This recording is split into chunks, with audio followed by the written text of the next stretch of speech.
I know I got about 30 seconds to make y'all feel this before y'all turn it off these days. That I might not even release this. But I be doing this shit for me, help me get through. I feel like I give until I can't, but most don't recognize it till I ain't. Blood on them covers, she hoping paint. Sorry mama, but it ain't. This world took a toll on me, and everyone that say they love me always seem to follow me. The same one that call me great, treat me like I ain't shit. I read between the lines, it's written all over your eyes. I see the disappointment in the eyes of the ones who want me dead, but I ain't never been scared, I tried to get there. Sometimes I wonder if I survived or did I die on that ride to that hospital. Demons all around me, I am not mental. This game of life, it is not simple. Last time I was happy, I was popping pimples. I copped a lot of guns cause I don't really trust none. Keep them all locked in the safe cause I don't trust one. Sometimes I say to myself cause I don't wanna be the one to fuck your mood up. And you think I be acting funny. Ain't nothing funny when that Glock to your own top. She just want to scream and stop. Daydreaming, I be scheming a lot. They say we all that we got. Well, I ain't got shit cause niggas disappear when it's hot. Humbly, I endure through life's trials with fortitude. I face the miles. Though shadows darken, I stand tall, unyielding in the face of it all. Through battles fought and battles lost, I find strength in the tempest tossed. For in humility I find grace, a guiding light in every space. Through hardships faced and burdens carried, I seek solace though weary and heavy. For the humble heart knows its worth, not defined by the accolades bestowed on the earth.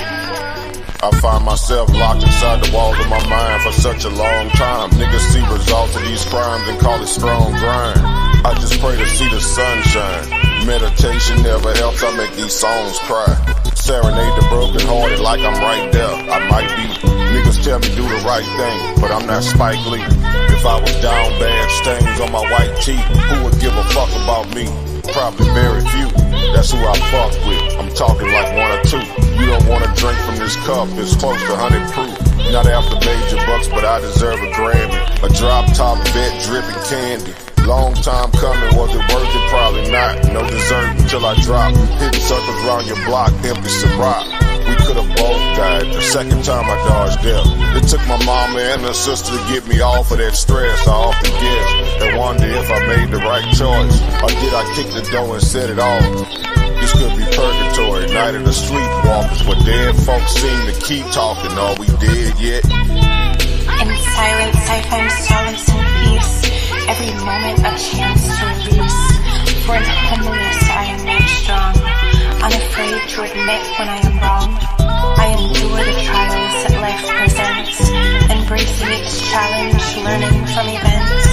For humility teaches with gentle might that growth and wisdom will come from taking flight. In each step forward I find resilience, a quality forged through something brilliant. With head held high yet humbly inclined, I endure knowing I am not defined.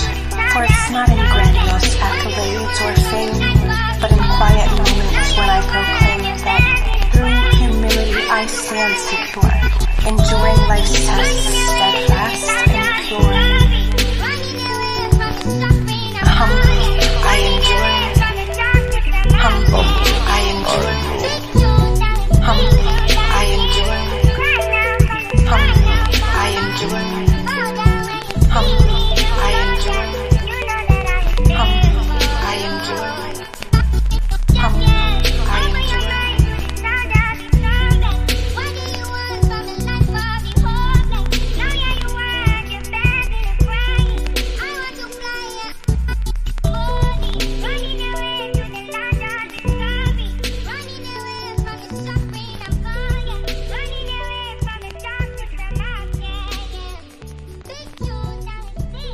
Shout out to my brother Neo Love.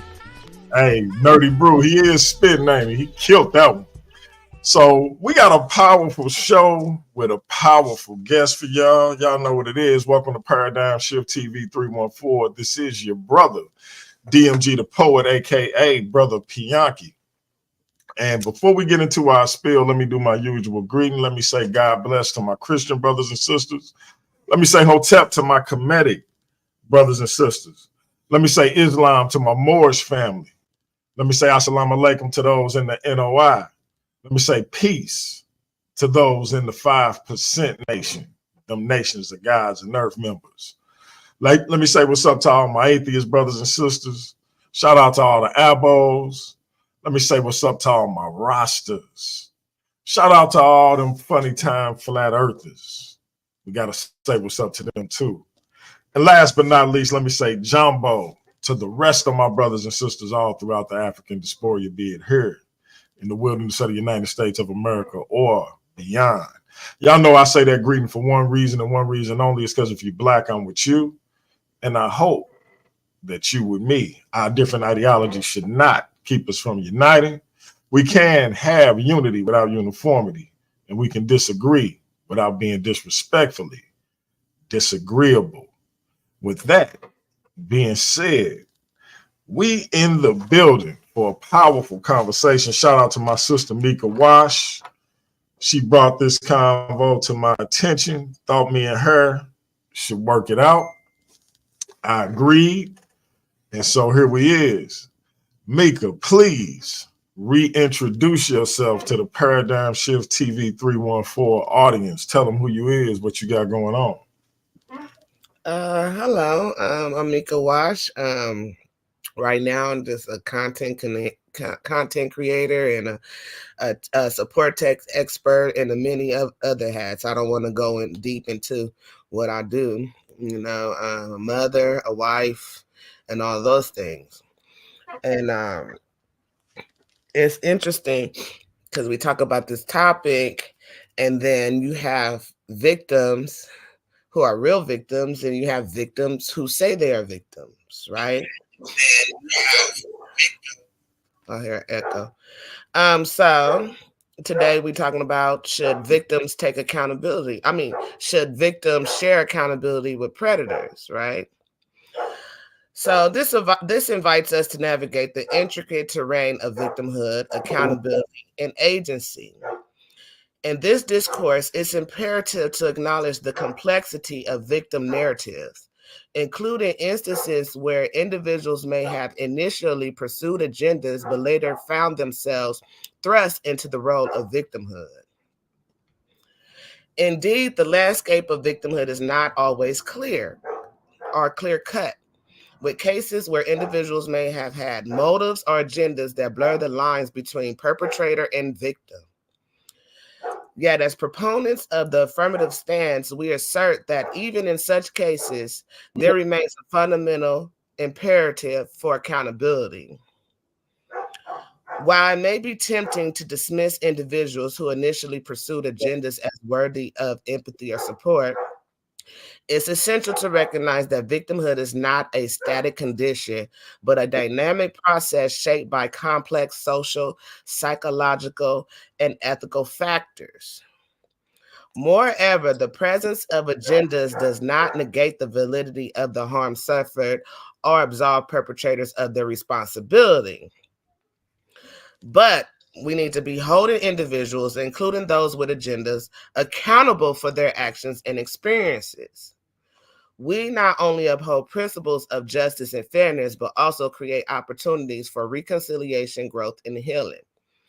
Through introspection, acknowledgement of wrongdoing, and a commitment to positive change, individuals can transcend the limitations of their past action and contribute to a more just and compassionate society. In the pages of history and the narratives of contemporary society, we encounter countless examples of individuals who, despite their initial agendas or motives, have undergone profound transformations and emerged as advocates for justice, empowerment, and reconciliation. Their stories serve as a testament to the resilience of the human spirit and the transformative power of accountability.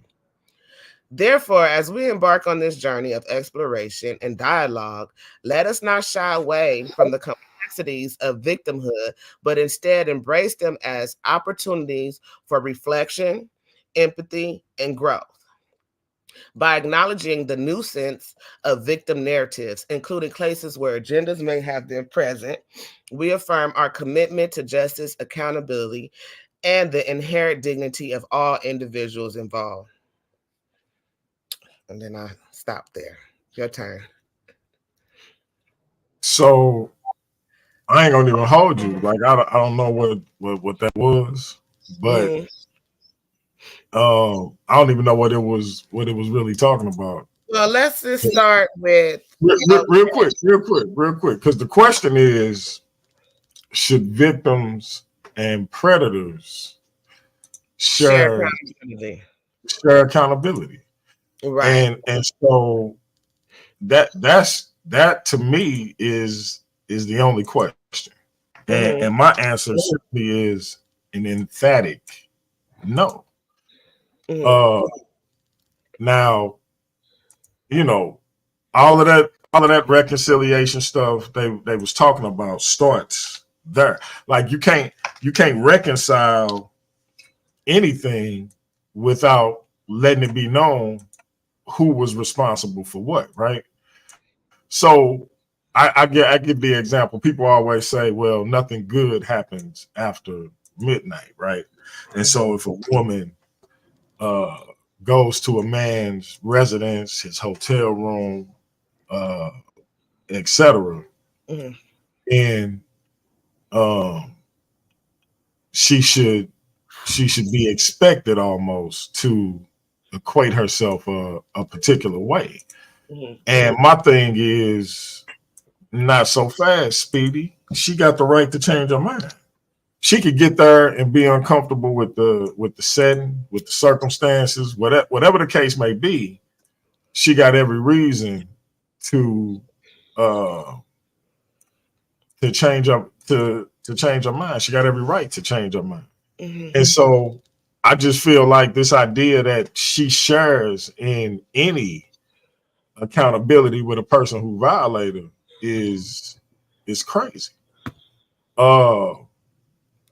Now we're not talking about somebody making a false claim. We're talking about a situation where somebody was actually assaulted, be it physically or sexually.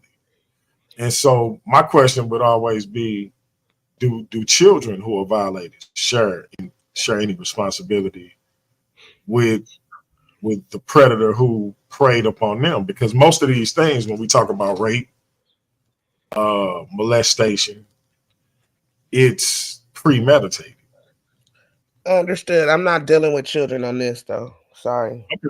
So even with women, even with rape, it's premeditated. They don't. It's rarely where it just happens, just in the spur of the moment.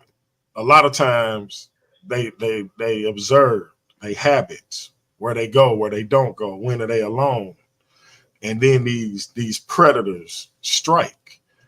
What responsibility would the woman have in that situation where this is a premeditated attack? Right. So, okay. Now we were talking about, do victims share accountability with predators, right? So when you specify one particular predatory event, then that limits the conversation to rape or grape. I want to say grape because it's not good to say that on YouTube or whatever.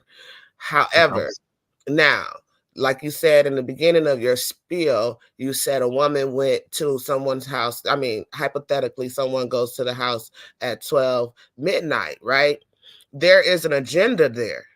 That's what my opening statement was about.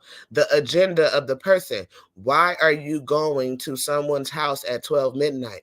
And then too, if you did not feel comfortable to go to this person's house at 12 midnight, why are you there? There should have been some type of establishment before even going there at 12 midnight, as far as getting to know this person, getting to know this person's character, taking your time. So a person has to hold themselves accountable. And I'm not talking children.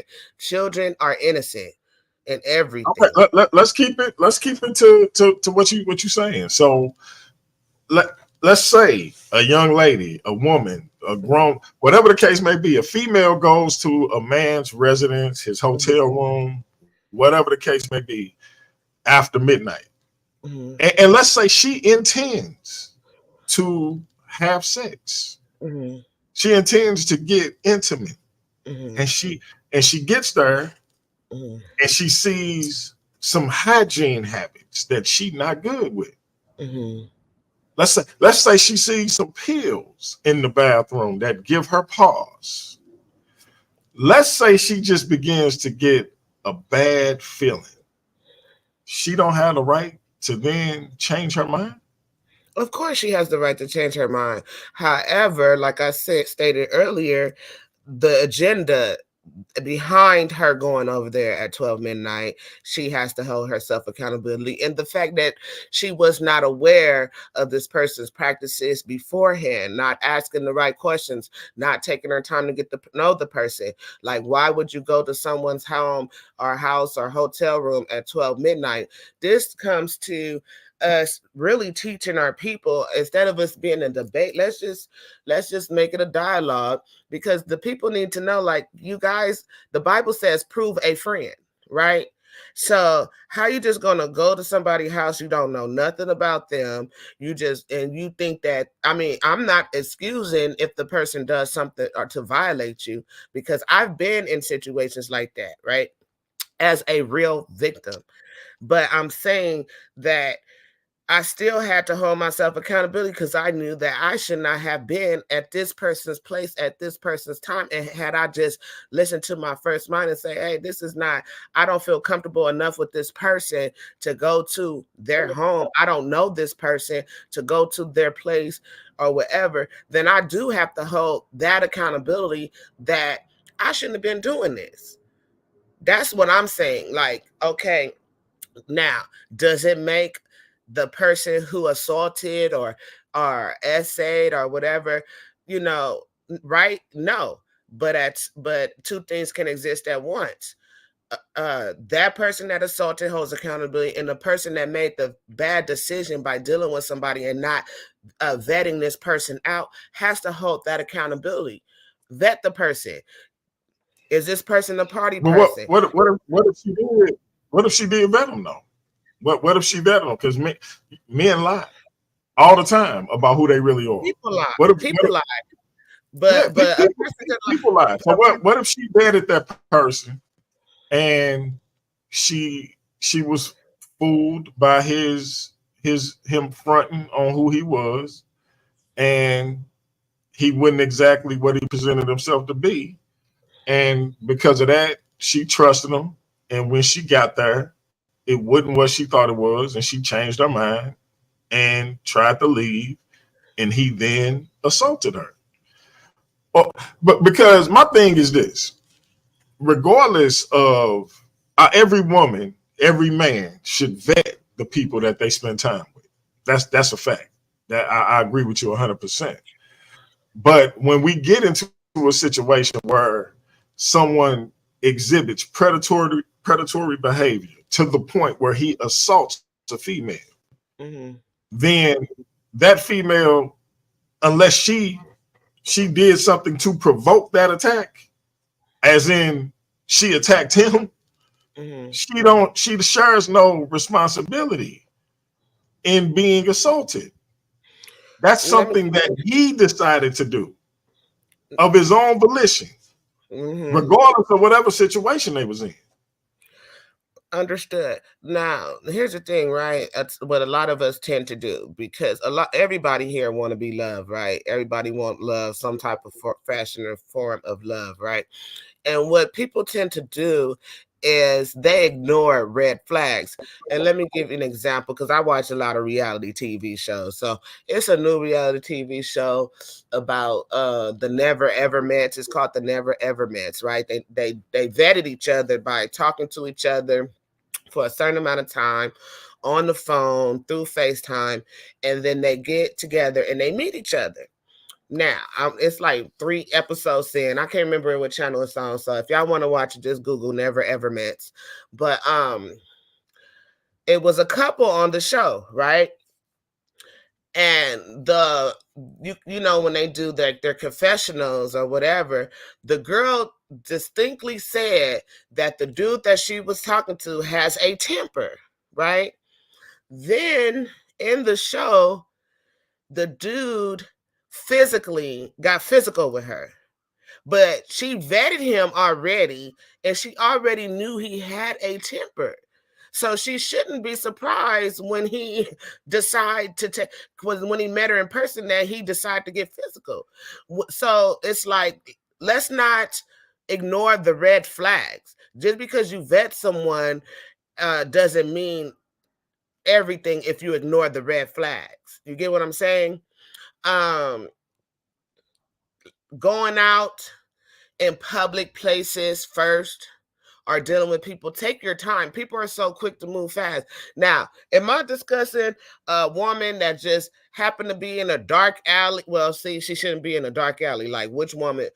You walking in a dark alley, that's something that you should take accountability to about. Like, why are you walking in a dark alley? Everybody know not to walk in a dark alley, right? I hope. It's about being cautious and practice safety for yourself. You know what I'm saying? But this what I'm saying. This is, again, even if she walking in a dark alley and she attacked by a predator, she actually should be able to walk through a dark alley. I should be able to walk through a dark alley without threat of being robbed. So that's what I'm saying. See, we didn't got so used to things being backwards.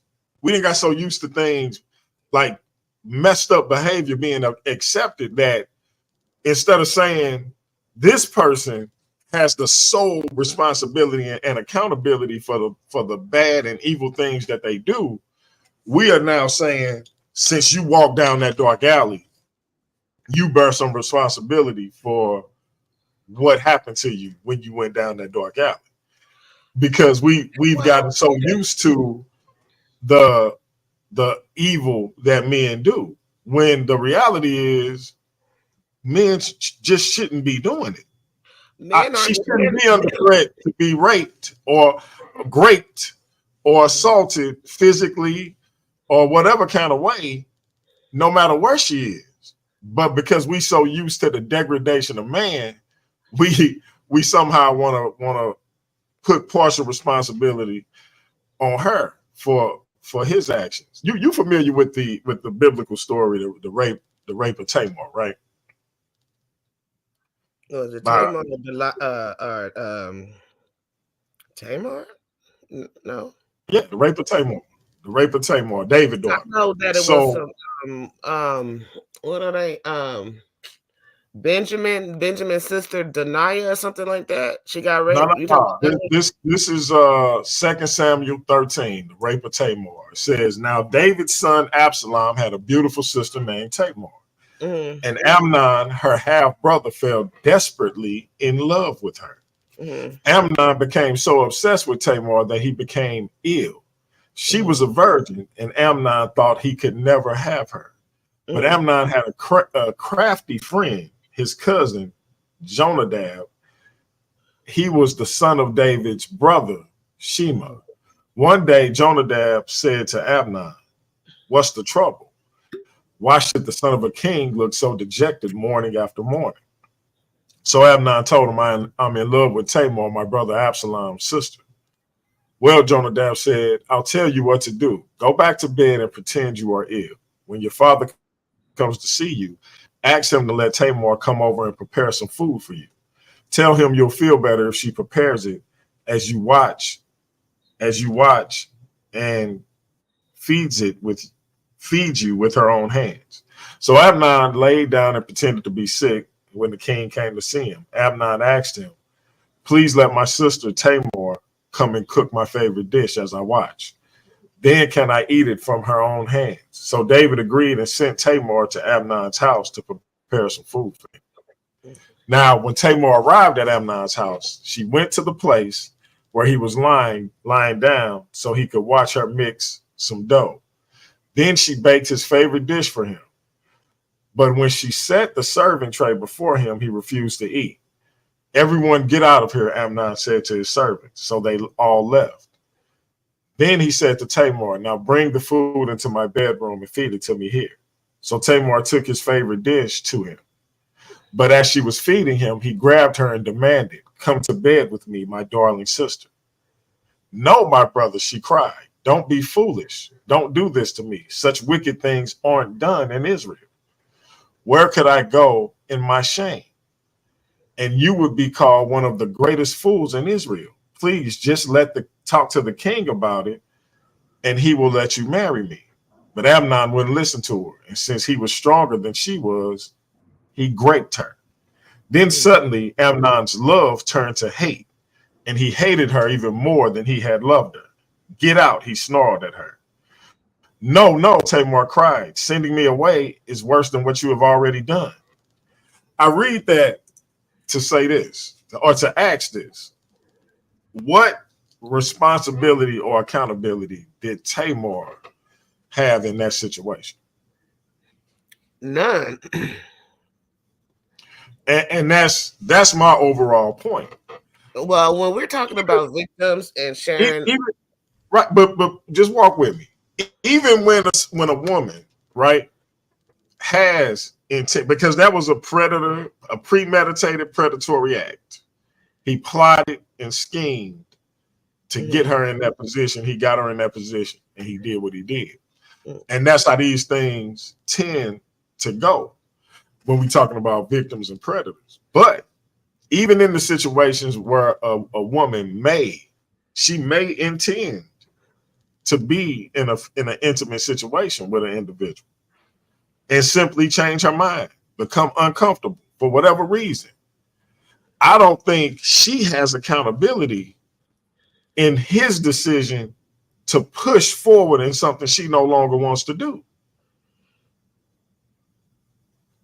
Okay, so am I saying all victims hold accountability? No. But there are certain ones that do have to have some type of accountability. Am I excusing whatever happened to the victims? No. However, it's like being cautious, like I said. And then too, sharing the story, because now I got a question to ask you about the story you just told me. Why did Tamar not want to leave after he raped her?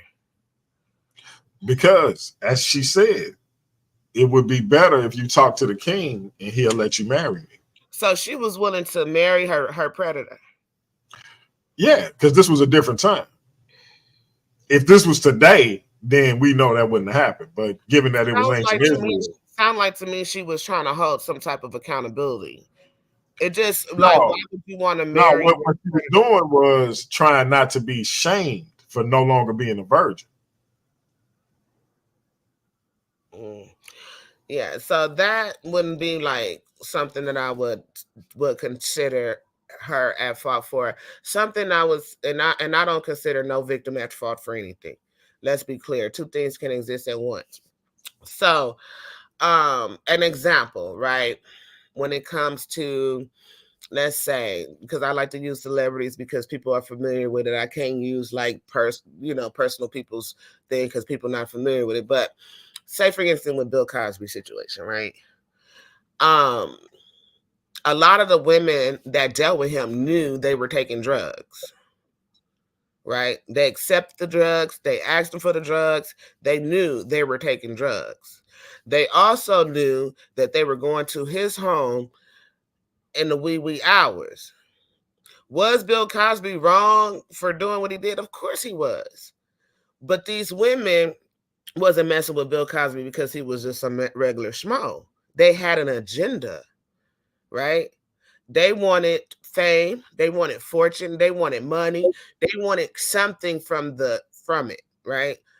But now they become victims because they feel like they can't remember what happened after they decided to take these drugs or whatever, and they woke up with all kind of stuff, happening to them. No clothes on, semen everywhere, and they don't know what happened. So now they become the victim.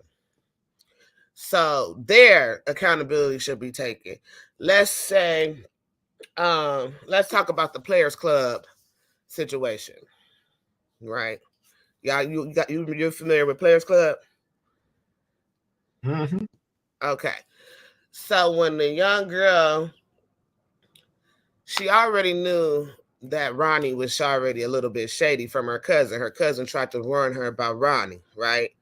But she still said, forget her cousin, went on to a strip party, and then she realized she was the only stripper there, right? With a bunch of men. She should have walked out that room and like, forget it, right then and there.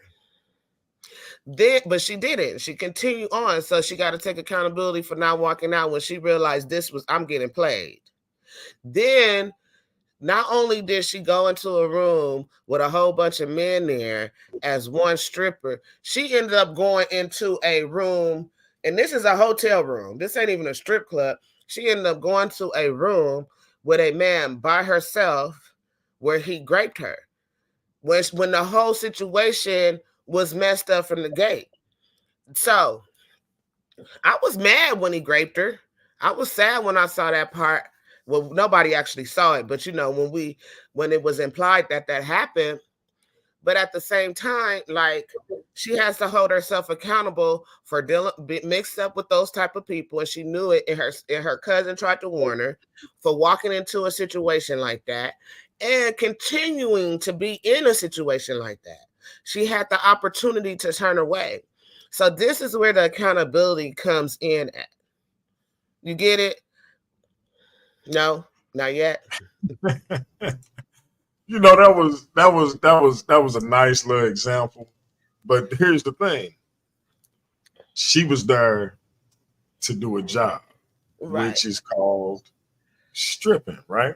Mm-hmm. And of course, if she decided to have consensual relations, whatever, because it's consensual, she wasn't there to get great.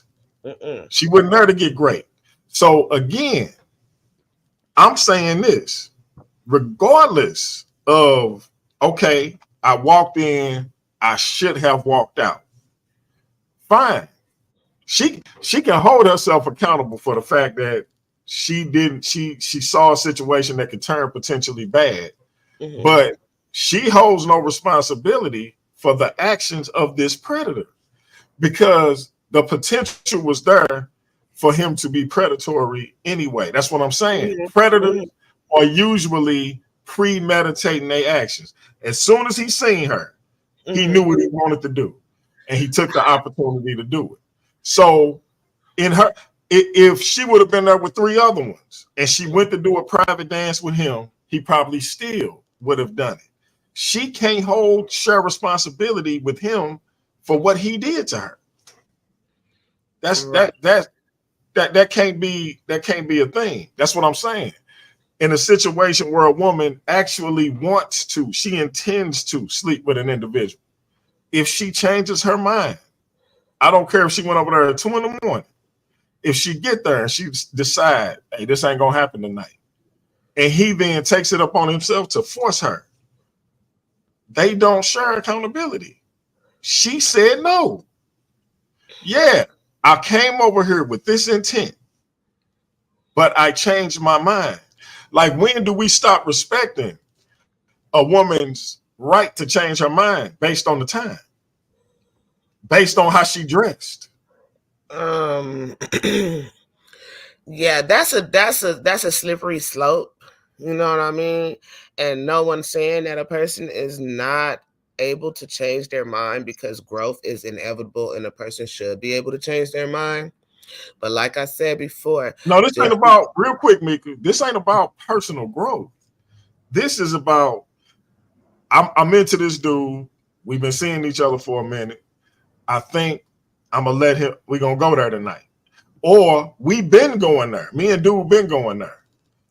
But he did something, I see something ain't right, and I don't want to sleep with him tonight. And he forces me to do it after I change my mind. Or I'm walking down a dark alley and a predator attacks me and forces himself upon me. Or I'm going in my house and a predator comes behind me and forces himself in my house and assaults me. The, these situations, I'm not seeing where accountability can be had on both sides. Now, if we're talking about where a woman has consensual relations with a man and then lies and says that it wasn't consensual, that's a whole other thing. But if it's a situation where a man assaults a woman, I don't know how we making the victim share accountability with the predator. I just told you how, because they have to like know your environment. This is an example, right? Say for instance, right, I get robbed out my apartment or something, or my house or whatever, but I got all the doors unlocked. I don't have no security camera, and I know I live in a high crime neighborhood. I have to take accountability for getting robbed. It's just as simple as that. Yeah. Okay. So in a situation like that, right? In a situation like that, this is what I'm talking about. Where I said we so used to things being butt backwards that you just said, because you came into your home, mm-hmm, where you live, where you own things, because you forgot to lock your doors, or you didn't lock your doors, or you didn't have, that it's okay for people who don't own those things. No. I ain't gonna say it's okay, but that you share accountability with people who don't own those things to come now and take those things. Well, when the reality should be, no, they don't have a right to my things, regardless of what I did. No, and no matter what the woman wears, no matter what time of the night it is, if she says no, that just simply means no. And that individual should accept it. If she hasn't consented to being with you in any kind of way, and she just walking down the street and it's a dangerous situation and a man attacks her, she just should not have been attacked, as opposed to it was this time of night. Yeah, that's all true, but he is responsible for his actions. Most definitely he is responsible for his actions. However, that is not the world that we live in. And you just quoted from the Bible about some janky stuff that happened. So this stuff been happening from the beginning of time. And we cannot ignore the fact that there is just those type of people in the world. So we have to make different procedures or different things to protect ourselves from those type of people. We know they exist. Okay, we cannot pretend that they don't exist. Let me ask you this, DMG, because I have to use the restroom. Can you take over? But don't ask me no questions. Go ahead, just come on back when you get done. So let me ask y'all this, and I'm gonna go ahead and put the link in the chat. Meika will be back in a sec. Because Meika says you have to vet these individuals that you're around, right? And let's, because we hear these type of things happening even in situations where people been dating for a while. I'm just perplexed as to how we balance this out, because let's say she did vet dude. He checked all the boxes, but she still decide, hey, I'm gonna go over here. I think tonight is the night. And she get there and the vibe ain't right. She decides she's not going to go through with this. And, hey, I'm going to go ahead and get up out of here. Ain't going down tonight. Dude simply say, nah, it's going down. And he forced himself on her. Do they still share accountability? Because she vetted them. She just changed her mind. Why are we taking her right to change her mind away based on what time she went over dude's house? Like, my dude can't control himself. He ain't got no discipline. It ain't no other honeys in his phone that he can call when she leave. What's going on where she share accountability with him for the messed up thing he doing? Why she don't have the right to change her mind? So if she in that situation, should she just go along with it? Because I wonder how many women, out of fear, go along with sex so they won't get raped or raped. A lot of us do. You feel me? So you see what I mean? So that's my thing. We've taken the right for a woman to change her mind away. It's a lot of people, it's a lot of females, I think, because they don't want to say no, they just go along with it and then probably continue to deal with dude on as a jump off, or they don't call each other no more and that was a one night stand for homeboy. He thinking he popping his collar thinking he done did something, and the whole time she only did it because she was scared. That's crazy to me. When she should just be able to say no. Like, hey man, like this, I don't know. This don't sit well with me at all. That based on the time that a sister decides to engage with somebody, her ability to say no is decreased. I'm back. I wanted to pull up something, but I gotta look for it because it was a situation, right? And I'm gonna ask you this question, right? It was a situation. It was this young lady in the club. She was live streaming, right? And she was dancing with this man. She was shaking her butt all on him, and she didn't have no panties on, right? She didn't have no panties on, and she twerking her thing up on him to where her dress came up where he noticed that she didn't have no panties on. So he took it as a sign like she want to get busy. That was like, So he ended up unzipping his pants and poking her. And so he you remember that Nada, I don't know how to pronounce your name, Nada Black? Do you remember that that situation? How you pronounce her name? Nada? Nada, yep. Yeah. So my question to you was, first of all, who assaulted who first? You said who assaulted who? Mm-hmm. So my man, okay, I'm assuming both of them was probably drunk. But okay, she dancing and she don't have any panties on. That don't mean you pull your ride out. Like I wasn't sexually assaulted where her bare ass was on his body. No, that's a double standard. Because no, I'm gonna tell you. Let me and rubbed it on my butt, and I hold up. Let me tell you why. Let me tell you why. One, she was dancing.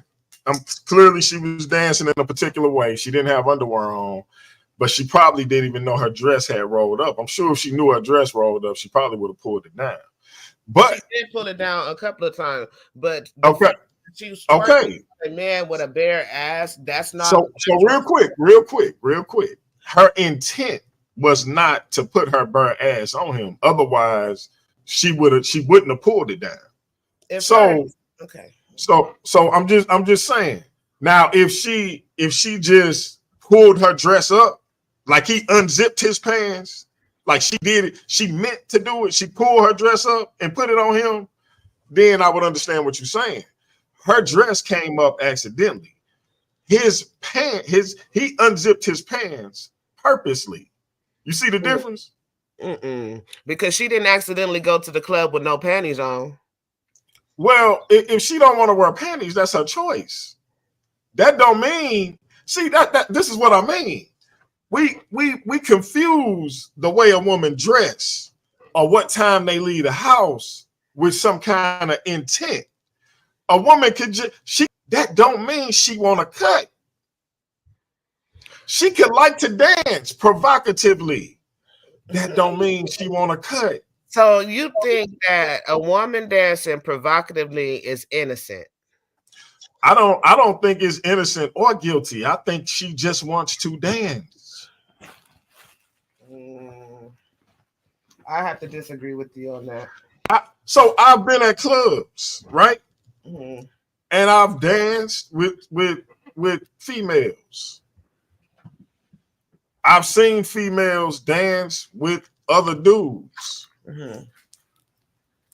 They and the dance could be sexual and to the naked eye, but that don't mean she want to have sex with homeboy or she intends to have sex with homeboy. Whether or not that's his intent or his hope, who knows? But she's just dancing. Like I don't. So every time you dance, when you went out, the dude you dancing with, you like, oh man, he finna get it. Like you see what I'm saying? Like that's crazy to me. Me personally, I don't. Me personally, this and it's not personal, but I don't dance with men. When I go out, I dance by myself.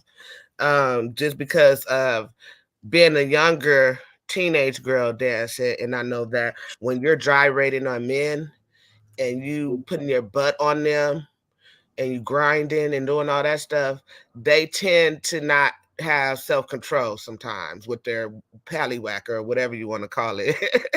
And see, and that's weird because, like, bruh, that don't mean she wanna give you the goodies. She just dancing. And that's my problem with this situation. Like I'm not about to blame a woman. Like I said this before, because you're not the first sister to actually, say something along these lines. And I'm saying like straight up and down. If my daughters walk out the house in they bra and panties and they tell a dude not to touch them, he better not touch them.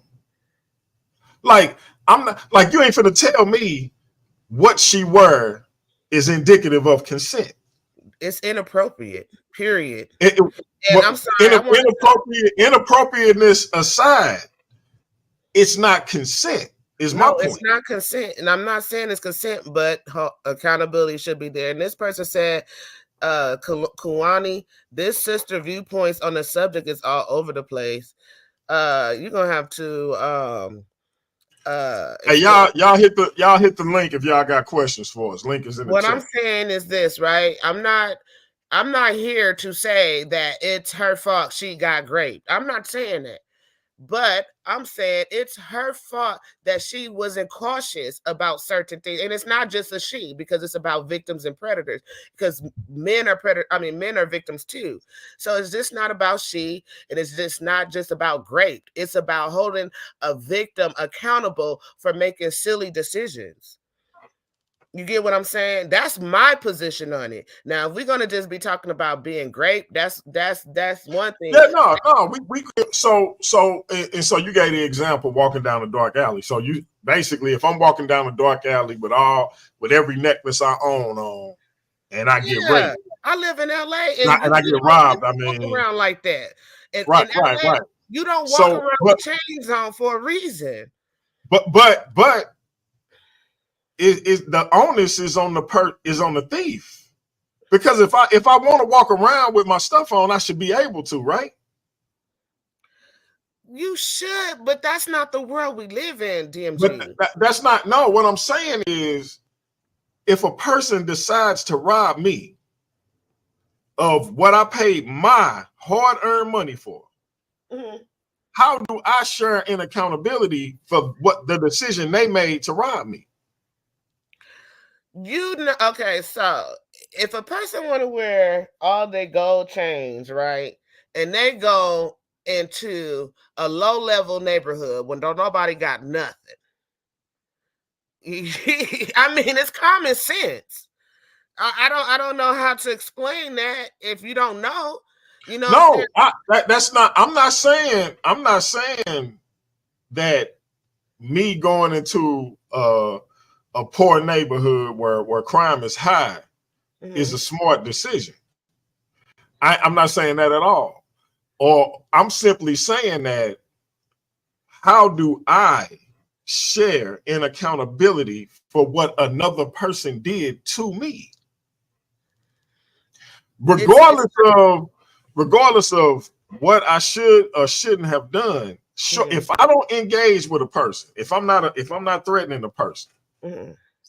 why should I have to fear for my things being taken or me being assaulted, beat up, whatever the case may be, just because they in a bad situation? It's about being aware of your surroundings. We're not about to sit here and say that because a person decides to do something bad, that I then have to share in accountability for what they did. And they did, and on top of that, they did it to me, because that's, again, to me, that sound like she knew her dress was too short and too tight. Mm-hmm. She should have stayed her butt at home.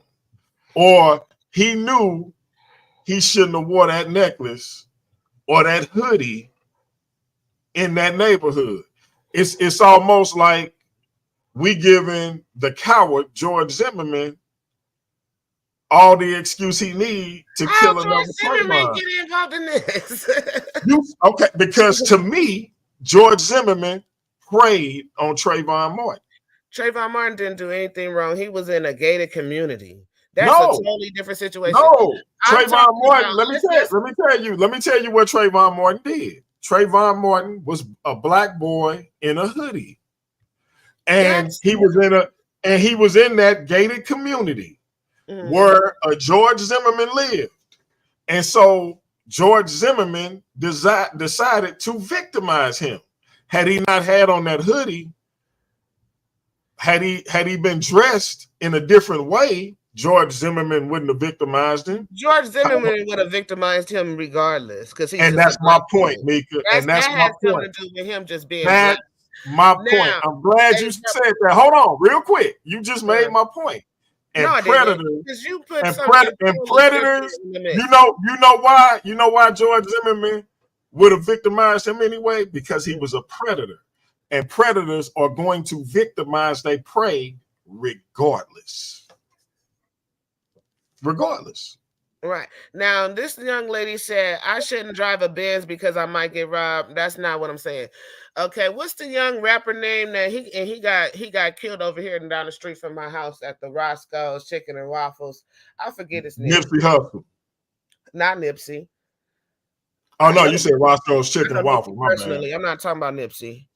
I'm talking about he was an outer towner rapper who he got shot and killed and robbed at the Roscoe's Chicken and Waffles down the street from my house.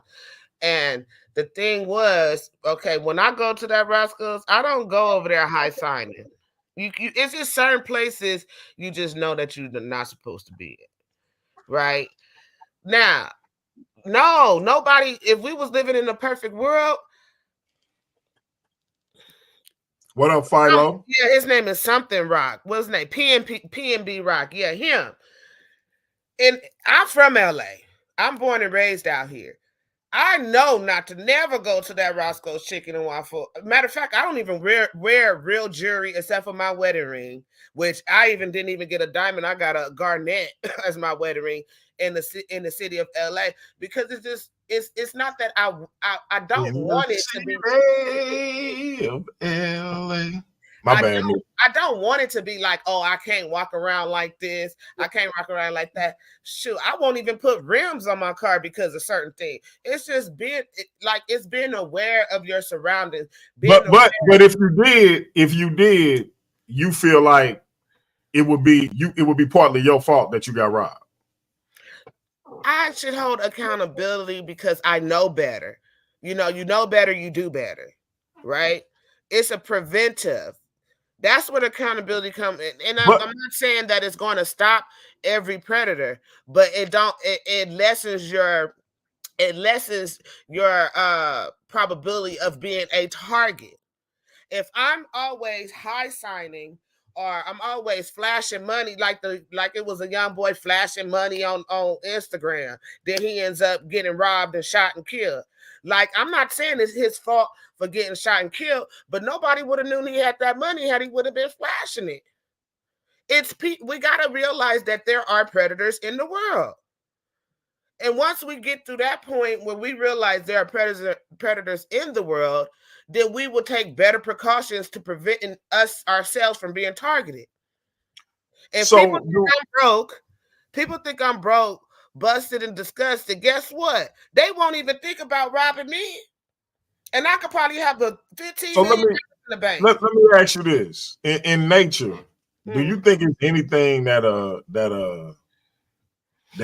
zebra or a gazelle has to do to provoke a lion from trying to catch and eat it? Motherfucking zebras, and they have to cross paths. I don't know about that. I'm not a real animal person, but right. Let me tell you. It's nothing that they can do to stop a lion from wanting to rip them to shreds, because it's the lion's nature to prey on zebras and gazelles. And that's my point to you is, no matter, like, a predator is going to prey. And so when we talk about victims and predators, we have to distinguish crimes from like being robbed and things of that nature, and becoming a victim that way is different than a predator prey situation. So yeah, if you live in a area that's high on crime, and it's high on a particular kind of crime, like people rims being stolen all the time. You put rims on your car, you know you may be asking for trouble if you're not a person of a particular lifestyle where you may not fall into the category of a mark. But when we're talking about this predator and prey thing, the people amongst us who are predatory are going to be predatory no matter what the so-called victim does. This is my point, DMG. There are predators in the world, right or wrong? Absolutely. Okay, so that's what I'm saying. But no matter, my point to you was, though, the victim in that situation, who you saying should share in some accountability with the predator, I'm saying that they shouldn't, because the predator is going to play his role regardless. The predator gonna be a predator, is my point. Yeah, of course, a predator going to be a predator regardless. But my point is the accountability comes in for certain victims, and I'm not saying all victims, right? The accountability comes in with certain victims is to realize that a predator is going to be a predator and take precaution so that they won't be preyed upon. And I'm not saying that it gives them zero chance of being preyed upon, but it lessens their chance of being preyed upon. Well, your guess, I guess. It's the examples that you gave, though. Like you said, you shouldn't go over somebody's house after a particular time at night, right? Nothing good happens. Legs at a certain time. Right. Legs at a certain time. Right. But let's say that's the case, and she go over a gentleman's house at a particular time. And she get there and she changed her mind. And that gentleman turns out to be a predator, or in that scenario becomes predatory. Why don't she just have the right to change her mind without having to share responsibility with her predator? And then we're going to get to Kahani. Go ahead, Meika. I already answered this question, DMG. I answered this question because we talked about the vetting process and how people are ignored. Well, I mean, and when I think you may have went to the restroom. Well, let's say she vetted him. Let's say they dated for a while. If she vetted him well enough, then she would have known that he had predatory ways. What if he didn't display him though? A But if he never person gonna show displays, you who they are all the time. If you not vet all, them, no, Mika, you've never heard of a situation where a man didn't display certain behaviors, or a woman didn't, yes, I have. didn't We can even display talk certain about. behaviors until a particular point in a relationship. No, they did, but they chose to ignore. Like every situation that I know, and the sister said, um, somebody that earlier she said people that victims are usually. What did she say? Let me go back in the chat because she said victims. Most women are assaulted by men they know, right? Okay, and this is true. You know what I'm saying? Are men that they think they know. And then when you listen to the stories of these people's stories, there were cues and clues to predatory behavior that they chose to ignore. So here we're not here to say, oh, you deserve what you got, because you don't deserve being a victim at all. But I'm here to say people need to move a little bit more carefully than what they're doing. And they need to hold themselves accountable for moving recklessly. Go ahead and do Kalani. Kuani. Oh What up? man, everybody keeps saying my name wrong. It's so easy to pronounce. Hello, everybody. What is it? I'm sorry. Did I say it right, bro? No, I'm just teasing Mrs. Walsh here. I'm just teasing her. Um, I hope Mrs. Walsh that next time when you do shows like this, your points and examples can be a little bit more concise, Mm-hmm. because it's like the examples go from here to there to everywhere, to where I'm kind of like confused a bit. But um yeah, I just hope, because this is a very not dangerous subject, but interesting subject that comes up nowadays on social media. So I hope next time you be a little bit more concise. You know, What example you was unsure about? like, no, it's just you go from talking about assaults to robberies because someone wears a particular amount of jewelry at a specific neighborhood, Mhm. and so it's kind of all over the place. I just hope next time you're a little bit more concise, is all. Okay, so based off the title, it says, should victims, right, share accountability with predators? There are more than one type of victim. There are people that got raped. There are people that have got assaulted, physically assaulted, like beat up or hurt, killed, robbed. So it's a broad subject when and it's not just gender based. You know what I'm saying? A person Hmm. can be a victim even if they are a male or a female. So it's basically how let me just give you a backstory how we got up on the subject. We were talking about what R. Kelly and Bill Cosby and stuff like that, right? So we were talking about those situations or whatnot, and then we came up with the show. But at the same time, like I said, victimization can happen in any kind of way. So that's why I gave those different examples of being robbed, being essayed, being what was the other one? Killed or whatever. And so I'm sorry that I'm confused you a little bit. Cool. Can you say her name again? It's cool, honey. Kuhani. Okay. Not a black is on the line. Not a black. My sister, same mama, same. My You're brother. echoing. Can you hear me, my brother? I can hear you loud and clear. Okay.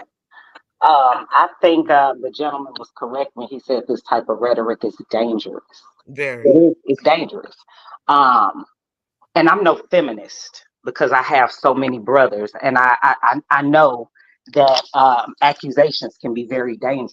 Hey, just for the record, who's the oldest amongst your brothers and your siblings? Just for the record. Anyway, Why you don't want to answer? I'm basically the oldest mentally. Oh, Yeah, I she would sound have. like my baby sister. Hold on. I didn't ask what you were mentally. I asked who was the oldest and what year they were. I'm the one that keeps this family together. Okay. Okay, I give you full credit for that. I asked who was the oldest. It don't matter. I believe you were born in the 80s and I was born in the 70s. I don't know why you couldn't answer the question, but go ahead. Go ahead. Since you want to, I just think that type of rhetoric is dangerous because that's flat out victim blaming. Hindsight is 2020. You can always look at another person's situation and judge it from the outside because you didn't experience it in the moment. I can look at something that has happened to someone and say, "Oh, I wouldn't have did that. This is what they should have did to prevent that." For example, and I understand what you're trying to say, but I think again that it can be so dangerous because there's different levels of consciousness and education and for different people. What an 18-year-old will be able to look out for is not what a 32-year-old or a 52-year-old woman will be able to look out for. So again, that type of rhetoric is dangerous because there are women that go to college that are still basically children. They go from high school to adulthood in the snap of a finger in one summer. And then they go on without their parents to get their education, to be trained to be adults. And then they go on a date. A simple date with a guy they've been going to class with all these weeks seems so nice. This is college. Everybody's here for the same goal, to get an education. You know how many women get raped in college? And we're talking about, oh, you should be able to vet them. That's crazy talk. First of all, what a 32-year-old, 52-year-old woman can vet is not what an 18-year-old woman can vet. So to just say that without putting any context to it is, again, dangerous. Well, if you didn't see the beginning of the show, she did say she went talking about kids. And I don't know. Well, an 18-year-old college student is not a kid. Okay. That's a grown woman. That's a grown woman. Miss Black, I respect your opinion, and I'm glad. Wait a minute, can I put your mic for a second? I'm getting feedback. Say this. Go ahead, Meika. I'm sorry, Miss Not a Black. I respect your opinion, and you're definitely all right. You know what I'm saying? I'm glad you came on here because every show that I do is for the masses, to teach them these things, right? If the younger children are watching, or if anybody is watching, I hope that they could learn something from this, right? Because you're absolutely correct. An 18-year-old will not know what a 20-year-old would do, or a 30-year-old would do, or a 40-year-old would do. But I'm 40 and I'm here to teach people how to vet. And it's on my other shows. We went through the vetting process on my shooting the shit shows. So I'm not here to victim blame. And then as far as the title is concerned, you can blame your brother for that. But other than that, well, I guess what I'm saying is I definitely understand what you're saying. For example, I'm not gonna get on camera, but I have a nice body. You know, I don't like why you gotta go into shut up. I don't like going to the gas station. And I live in a nice neighborhood, but I don't like going to the gas station because if I go to the gas station, somebody gonna say something to me, whether it's disrespectful or just somebody trying to talk to me. And I don't feel like dealing with that. You know, my kids are uncomfortable with it. They say stuff to me about it. So I send my husband to the gas station because, you know, I'm in St. Louis. You say no or I'm not interested, it can be dangerous. You know what I'm saying? But I'm also a married woman, so I'm not trying to stand there and be giving nobody my number just so I can block them. I'm just trying to pump my gas, going about my business. So I don't go to the gas station anymore to prevent myself from being harassed. However, there are times that I have to go. My husband is not always with me. And there are times that I have to go. Now, I can say fuck it and run out of gas, you know, to prevent myself from being put in a situation. Because you said, I know what it is. I know what it is. So I could say, you know what? I'm just gonna risk running out of gas because I could get in trouble. You know, I don't want to put myself in a situation. Or I could say, you know what? I can't run out of gas. I got stuff to do. You know, I'm not going to be on the side of the road. I'm not about to have to call AAA. I'm going to go get this gas because sometimes you don't have a choice of the situation. I said you could call your brother. Right. Okay. So let me.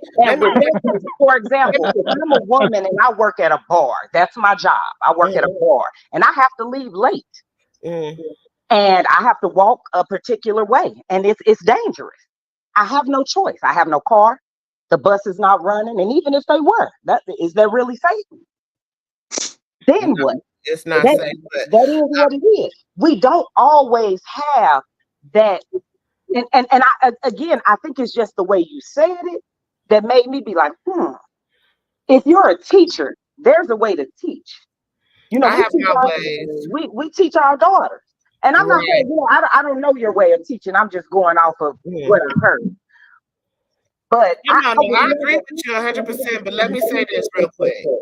Let me just talk about what you were saying. So I do have 2 daughters, right? And I'm also a married woman, right?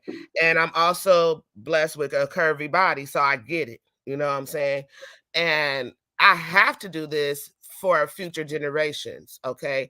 When it comes to my daughters and they're going out into the world, my daughters are equipped with, you know, different things to protect themselves just in case, right? I make sure that they're equipped with different things and I teach them how to use the things and when to use the things, right?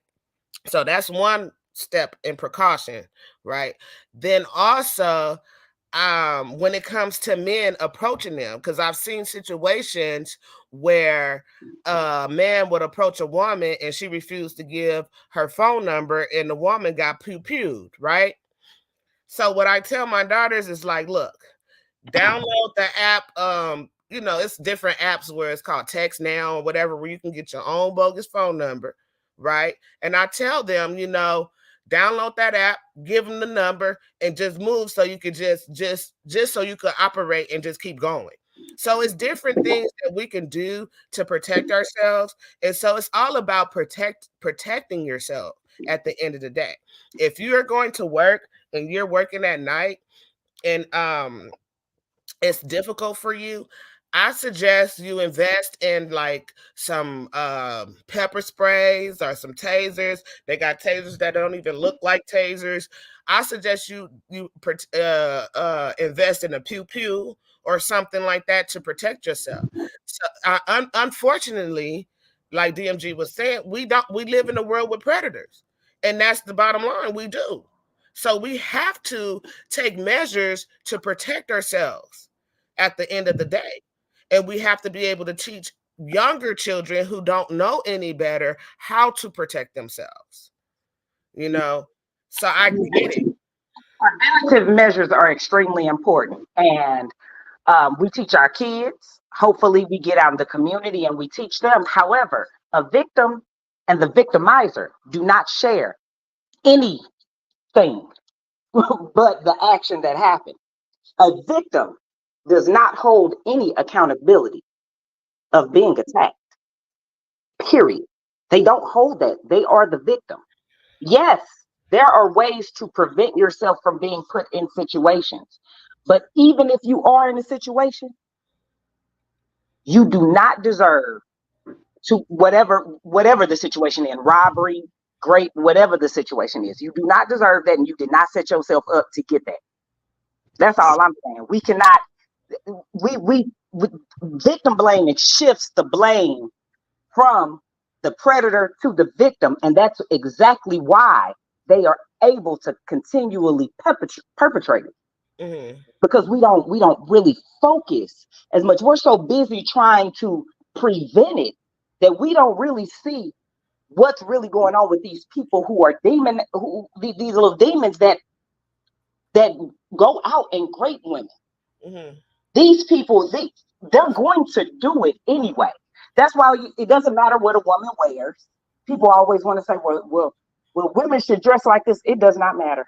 Women be in sweatsuits, scrubs. It doesn't matter, because those type of perpetrators it has nothing to do with what you have on. And the sooner we learn that, the sooner that we can start moving forward and figuring out not how to make the victim prevent themselves from being victimized, but stopping the predator from victimizing the victim. How do you suggest you stop the predator?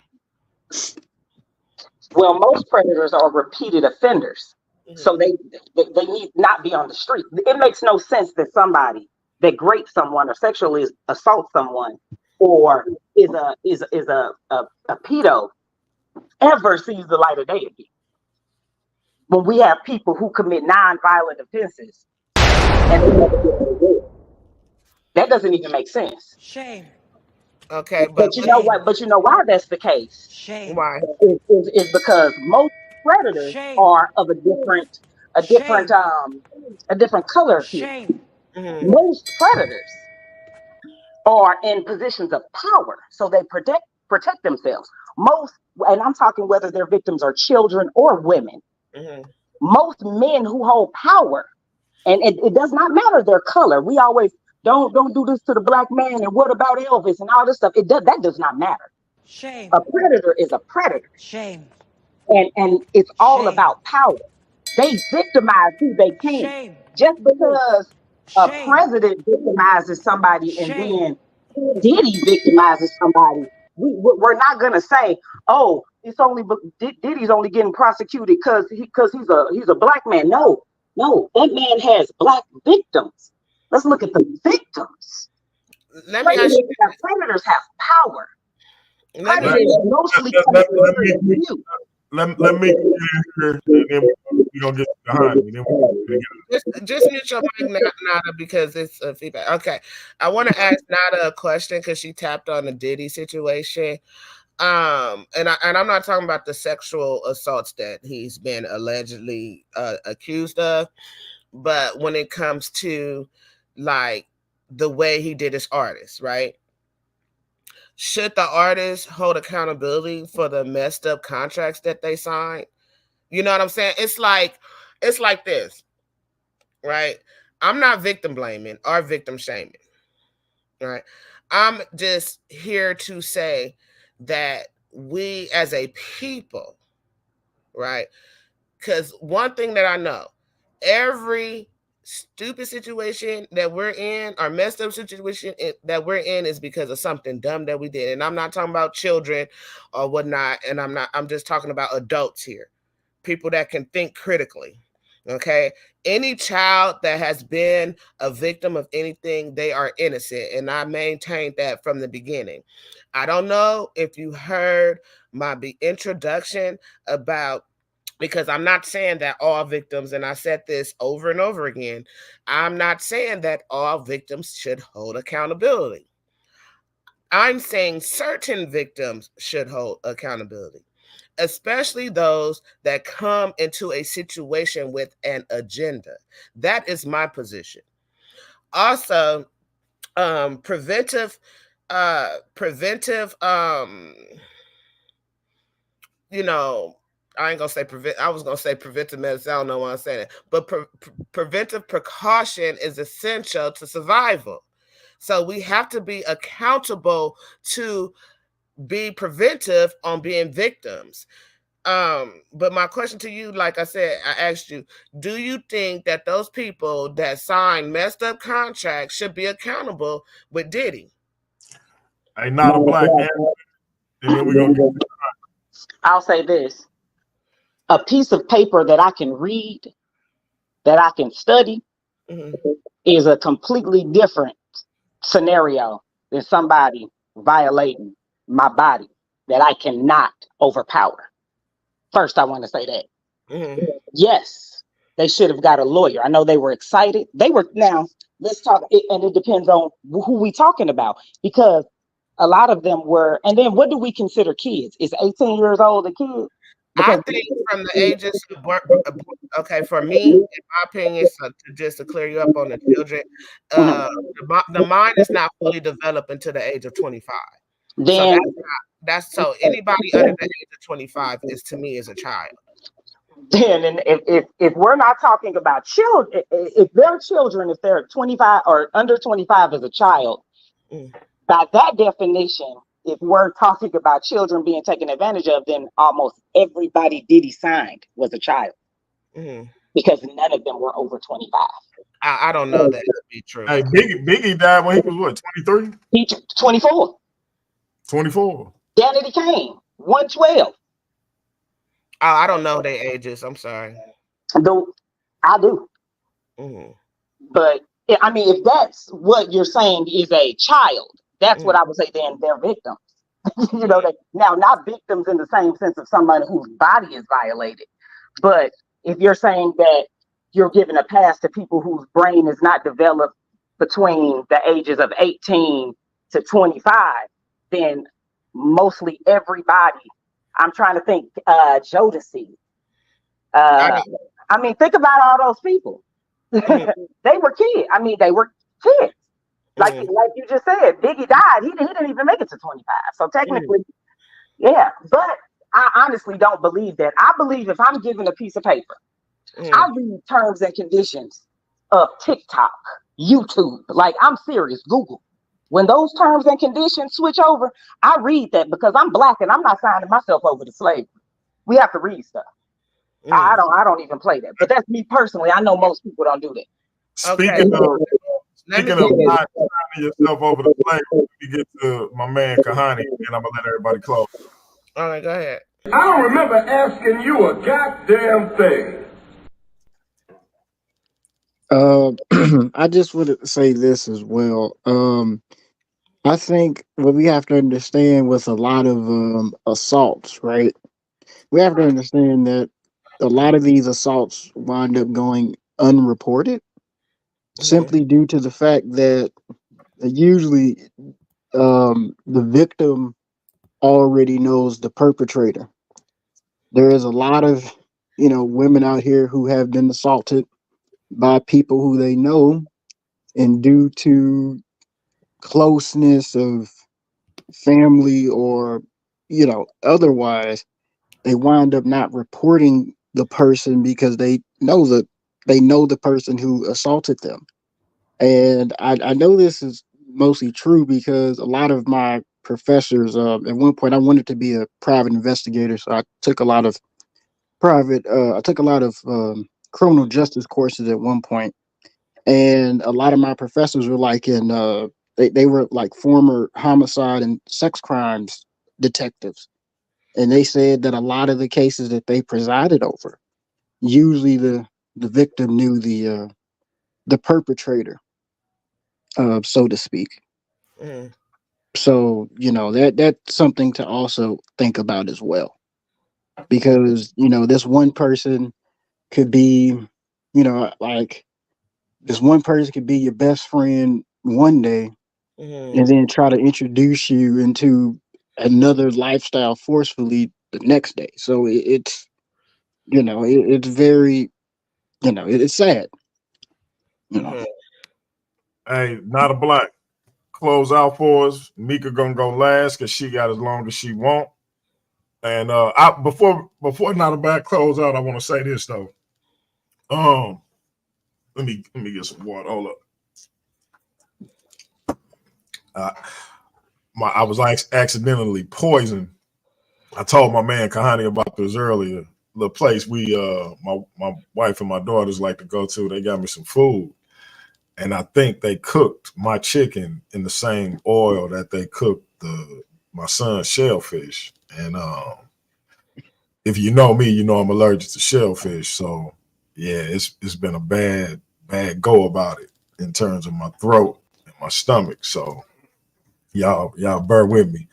But Meika, I initially thought that we would be having a conversation about where we disagree on these perspectives. But what I think Meika decided to do is educate on how to prevent oneself from being in these situations. And I think she's using the term accountability as a way of galvanizing women to take these preventive measures more seriously or more put them into action more frequently. So I don't want anybody to think that she's somehow coming off from a negative standpoint in terms of the way victims are represented. It's simply that she wants to prevent people from becoming victims more often. If I miscategorize that, Meika, clear it up in the closeout. I did. I wasn't ready to close yet. We only been on, but I did want you to share my screen because I'm not the only. It's a psychological thing, right? And unfortunately, the truth is that certain clothing can make you a target. Certain jewelry can make you a target. High signing and flashing can make you a target. It's unfortunate that we live in a world like that, but that's what it is. Right here, there's accountability loop and a victim loop, right? And in the middle, you see the situation, the intention, and the choice, right? Sometimes victims tend to ignore, deny, blame, rationalize, resist, and hide, right? And the accountability loop is to recognize, own, forgive, self-examine, learn, and take action. So we need to be able to recognize the choices that we made, right? Own them, forgive them, self-examine them, learn from them, and then take action. And action is preventive measures. And another thing that I wanted to say, wait a minute, stop sharing the screen, is that, hold on. Let me just say this. Oh God, go back. So we got to move from the mindset of victim, right? Being accountable, right, gives you freedom, right? And also it gives you control over your life. So once we take accountability about certain situations that we find ourselves in, it gives us control over our life and gives us more control. I'm not going to say complete control because like we said earlier, there are always going to be predators in the world. And that's all I have to say. Nada, what's your final thoughts?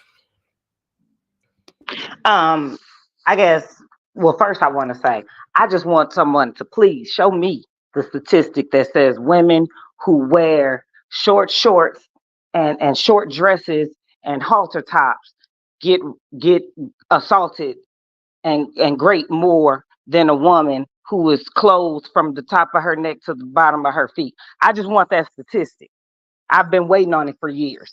But that's moving forward from that. I like the accountability and the victim wheel. And I again, since I do understand what you're saying, I understand preventative measures. And I think now that I understand the age group, which I'm assuming I'm going to go ahead and say 30 and up, the experienced women that you feel as though have enough life experience. They've lived through their 20s. These aren't little girls anymore. That they should be able to recognize certain things, and I do agree with you to an extent with that. I absolutely do. And like my brother said, I guess it's just the wording that kind of threw me off. And when I came in, I didn't have enough context. But I will still say that type of verbiage can be so dangerous to women in general, because even with that, your knowledge isn't my knowledge, isn't the next person's knowledge. I know so many victims that I can look at it and say, dang, you should have saw that. But I also know that she didn't see that. Love is blind. How much, like the one brother said, some people get assaulted by people they've known for years and don't even report it. I appreciate you being a teacher. I truly do. And again, I haven't seen all of your work. I'm just going by, this conversation tonight. I wouldn't speak in the same way that you speak, even though I also teach women how to prevent themselves from being in certain situations. I guess I just have a different verbiage and a different approach. But as a Black woman, I respect you and I respect what you do.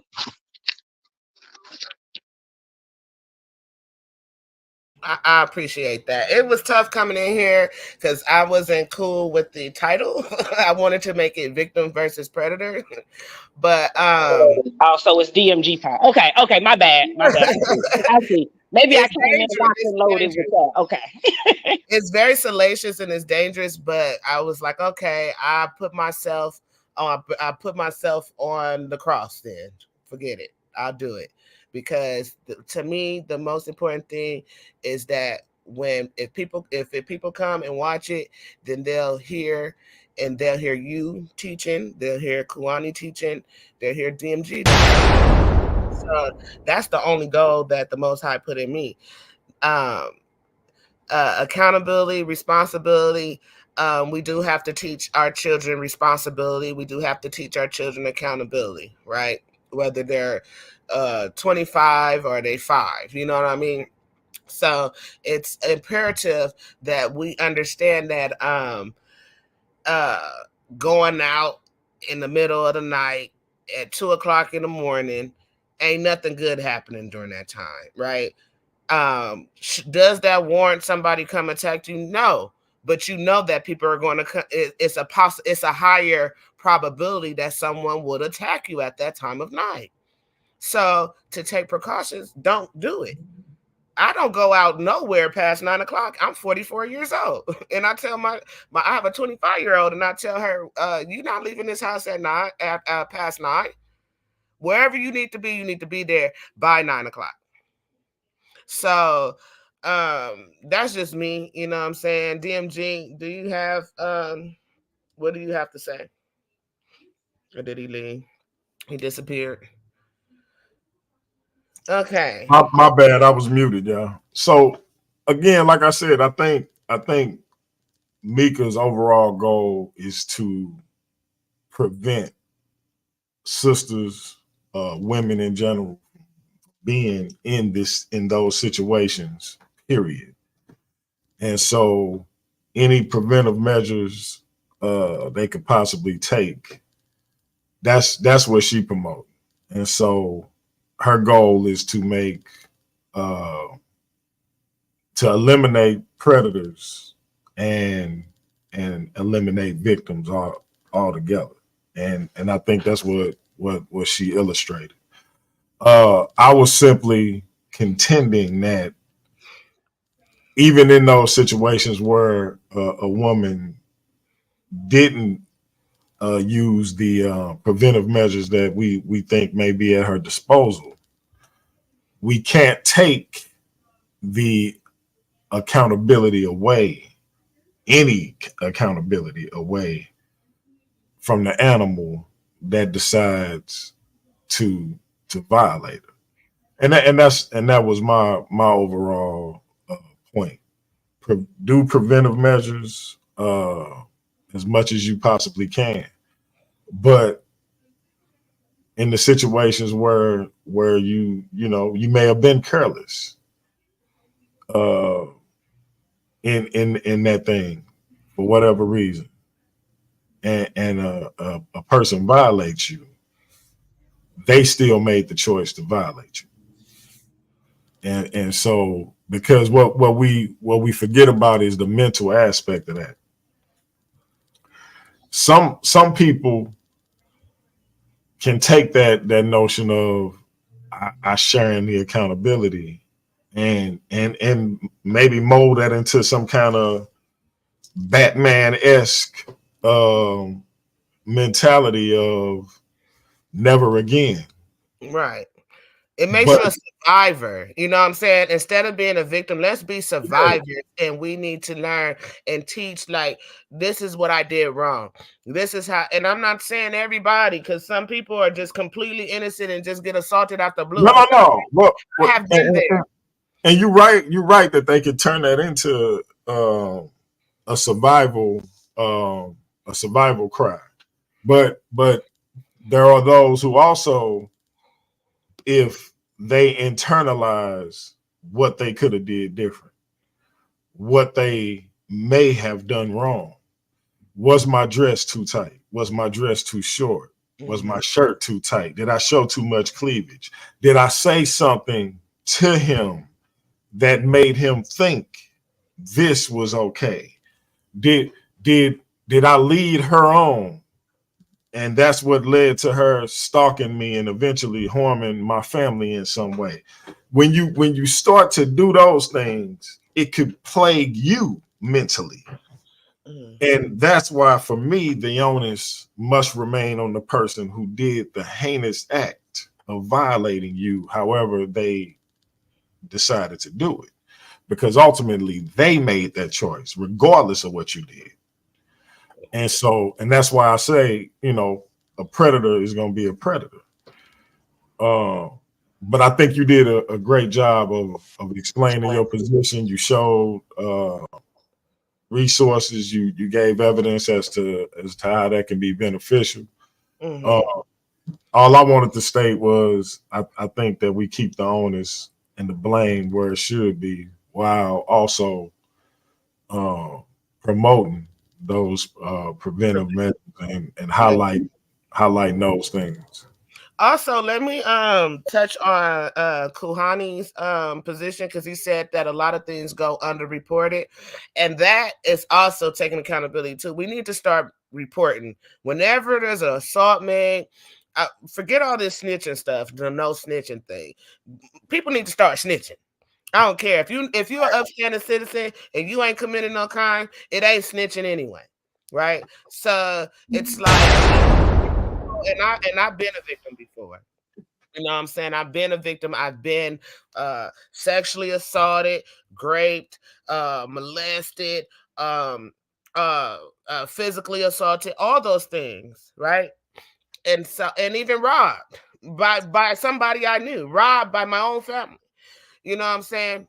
And certain victims, they go in, and that was my position too. Certain victims, they go in with an agenda and then they call themselves victims, and it's not fair to real victims, right? So that was another position that I was going to make a point about, but I never got across to that, because that was my opening statement about the agendas of certain people. They go in with an agenda and they're trying to be a perpetrator and end up being a victim, and that is really bad for real victims, right? So let's report. Let's not, I know it's a shameful thing. Like when you read the story about Tamar, she was shamed, right? She didn't want to say nothing because she didn't want to be shamed. Forget that. Forget the shame. Tell your story. You know what I'm saying? So that it could prevent other people from dealing with the shame. Right. So it could prevent other people, like the girl with the 52 video. She told her story and a lot of women recognized her story, and it was like a trauma bomb because we all understood, but she ignored the red flags. Let's stop ignoring red flags. When you see a red flag, believe it. When a person show you who they are, believe them. And that's all I have to say. Thank you, DMG, for having me on the show. Meika. Tell them about your show, your Facebook page, all that. Okay, I was getting to that. Not a Black. I love your energy. I would love for you to check out my shows one day, or even come on there one day. I have Mouth Off with Meika. That's when I do my interviews. And then I have Shooting the Shit. We've covered topics about relationship manipulation. We cover topics about bullying. And so my whole show is based off of preventive measures when we're dealing with manipulative or predators or whatnot. So you guys check me out on YouTube, the whole effing show, Paradigm Shift. And also my YouTube is Meika Wash, spelled MEikaWash. Also on all social media platforms, it's Meika Wash. Thank you for having me on. I mean, I took ooh, boy, I put my whole name on the line for this show. Hey, and look, the thing is, you didn't fold. I'm not gonna fold, because I mean I could take any position, but I said, because I don't think that a victim, like a person that's been preyed upon, I don't believe that they should it should happen to him. I don't think that they should it's okay that it happened to him. No. However, I know that there was things that they could have done, some of them, not all of them. Some of them could have done to prevent certain things. You know what I mean? Thank you so much for having me on your show. I hope people learn from this. I hope people come and watch and don't beat me up too much. Nah, you equated yourself well, sis, and I'm proud of you. And we gonna definitely set up some convos for you. I think Big Head Not a Black will fit right in on your show, even though she ain't want to say who was the oldest. I love her energy, and she do not like. She's strong, and she don't back down, and she gonna say what she gotta say, and that's the type of person I like. Like she gonna tell you what you like or don't like, but she gonna tell you. She learned from her big bro. That's all I say. That being said, family, we got something coming up on May 11th. May 11th, we got a powerful debate. It's the electromagnetic messiahs of Naga taking on the apologetic assassins of the Dream Team. Right here on Paradigm Shift, that's the day before Mother's Day, May 11th. Check this out.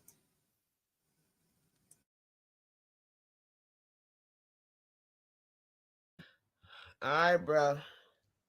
Oh man, my bad. I was muted all the time. No, you said check us out May 11th for the Naga and the Dream Team debate. Yeah, they talk about electromagnetism is God light. There you go. You guys got to check. God is light, and light is electromagnetism. I think it's gonna be the biggest debate in the history of the channel, and hopefully y'all will be here. But check this out before you leave. Oh, and check.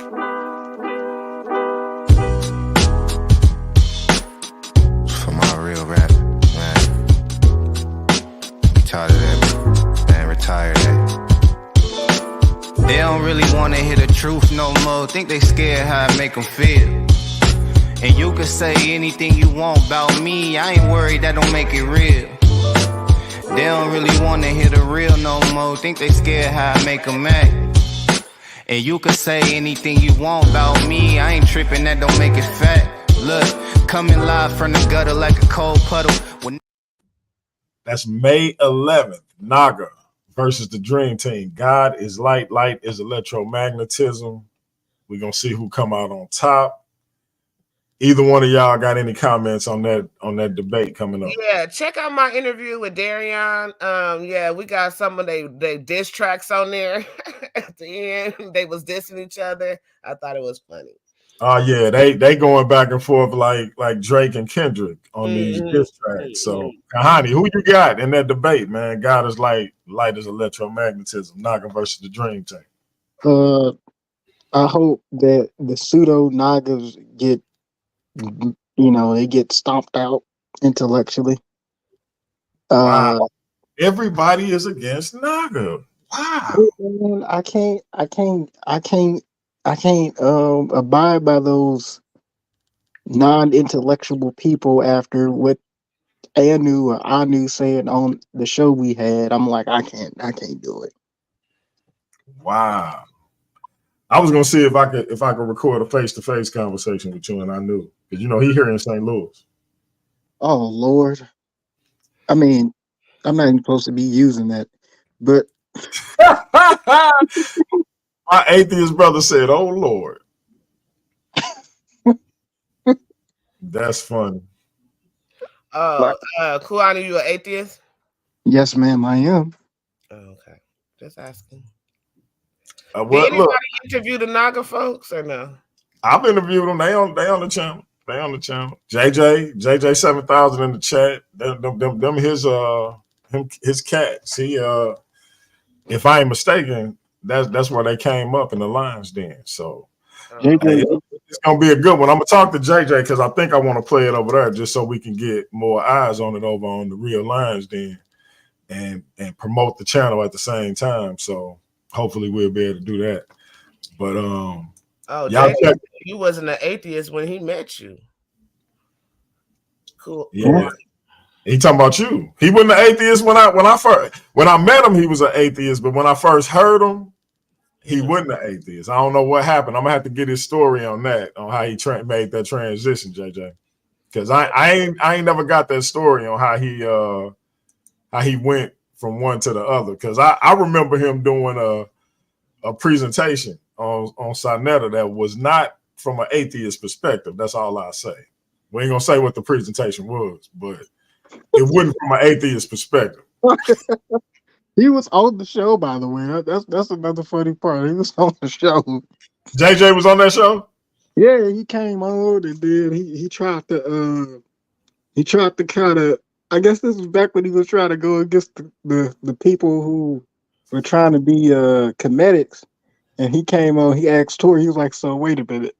So what has the comedics done that the Hebrews haven't done? I remember that. JJ is hilarious. That is hilarious. That's funny. He got frustrated and then he left. And then Reggie got on there. Then he got frustrated and left. And then it just, oh man. Yeah, y'all did good though, man. Y'all did good. Yeah. He said what happened to Tori? Oh, Tori's he's doing what he got to do now. He's in the military. Shout out to Tori. Yeah. Shout out, man. Hey, so family, we about to get out of here. Y'all come back, check out JJ on Takeover Tuesday. Check him out on the Real Lines then.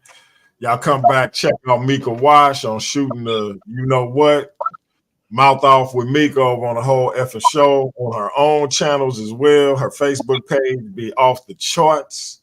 My man Kahani, he come over and rock with me every now and then, man. He don't be over here enough. I'm trying to get him to come out of retirement, but we'll see. I'm gonna take y'all out of here. Came out of retirement when we did that show together, Well, I'm talking about, doing presentations, doing lectures and all of that. I'm trying to get you out full time. I know what I'm gonna do. Give me about a year. I don't want Rocky to steal my idea, so we're gonna have to talk about it when you cut the show off. All right, family. I'm gonna take y'all out of here with some more of that Neo love. Check them out. Humbly, I endure. Yeah. I know I got about 30 seconds to make y'all feel it before y'all turn it off these days. That I might not even release this.